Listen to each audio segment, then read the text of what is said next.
ગુજરાતની બેઠકો ઉપર પણ ખાસ નજર કરીશું। જયેશ અમારી સાથે આ મુદ્દે લાઈવ છે।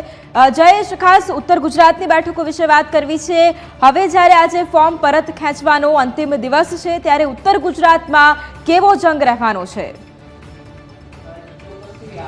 લોકસભા ચૂંટણીની જે પ્રક્રિયા પ્રારંભ થયો છે એમાં આજે ફોર્મ પરત ખેંચવાનો છે તે અંતિમ દિવસ છે। ત્યારે રાજ્યમાં વાત કરવામાં આવે તો કુલ 433 જેટલા ફોર્મ છે તે ભરવામાં આવ્યા છે। ત્યારે આજે છે તે અંતિમ દિવસ છે કે જ્યારે જે ઉમેદવારોએ પોતાનું ફોર્મ ભર્યું છે તે ખેંચવાનો પરત છેલ્લો દિવસ છે। એવામાં ઉત્તર ગુજરાતની વાત કરવામાં આવે તો આ વખતે ઉત્તર ગુજરાતમાં છે તે ખાસ રાજકીય રીતે જોવા જઈએ તો ખૂબ જ રોચક જંગ છે તે જોવા મળવાનો છે। તે પછી બનાસકાંઠા હોય અથવા તો સાબરકાંઠા હોય કે પછી ખેડબ્રહ્મા હોય, આ પાટણ છે તે સીટ ઉપર પણ એક ખરાખરીનો જંગ છે તે જોવા મળી રહ્યો છે। એવામાં બનાસકાંઠાની વાત કરવામાં આવે તો કે કોંગ્રેસ દ્વારા છે તે કેટલાક પ્રયોગો છે તે આ વખતે ખાસ કરીને કરવામાં આવ્યા છે। પછી એ બનાસકાંઠાની સીટ હોય, પાટણની સીટ હોય, મહેસાણાની સીટ હોય અથવા તો જૂનાગઢની સીટ હોય, ત્યારે બનાસકાંઠામાં છે આ વખતે પ્રથમ વખત એવું બની રહ્યું છે કે કોંગ્રેસે ઠાકોર ઉમેદવારને છે મેદાને ઉતાર્યા છે। ત્યારે એ જંગ ઠાકોર વર્સિસ ચૌધરીનો છે તે રોચક બની ચૂક્યો છે અને બંને મહિલાઓ છે એવામાં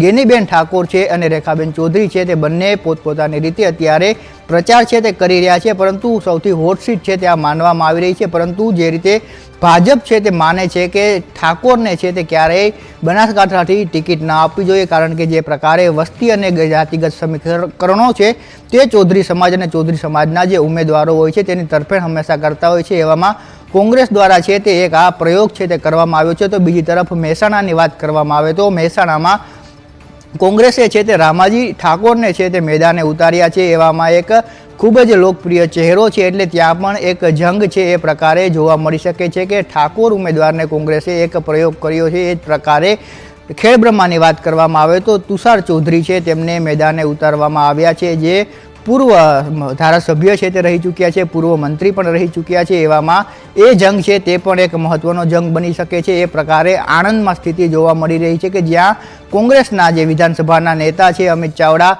તેઓ અત્યારે મેદાને છે, તેની સામે જે ભાજપના ઉમેદવાર છે તેને લઈને ઘણા આક્ષેપો છે તે અગાઉથી થઈ રહ્યા છે। એ વચ્ચે દિલ્હીમાં પણ તેમની ફરિયાદો પહોંચી છે। મિતેશ પટેલ છે તેમને ભાજપે ઉતાર્યા છે। એવામાં આ સીટ છે તે પણ એક હોટ સીટ છે તે માનવામાં આવી રહી છે। ત્યારે સૌરાષ્ટ્રમાં જોવા જઈએ તો ભાજપ છે તે એક મજબૂતીથી આગળ વધી રહ્યું છે, પરંતુ ઉત્તર ગુજરાતમાં ક્યાંક કોંગ્રેસે ટક્કર આપતું હોય એ પ્રકારની સ્થિતિ છે અત્યારે જોવા મળી રહી છે। આ સ્થિતિ આવતીકાલથી વધુ સ્પષ્ટ થશે, કારણ કે જે ફોર્મ પરત ખેંચવાનો આજે છેલ્લો દિવસ છે એવામાં આવતીકાલ સુધીના જે તમામ સમીકરણો છે, તમામ ઉમેદવારો છે તે લોકોની સામે સ્પષ્ટતાથી રાખવામાં આવશે।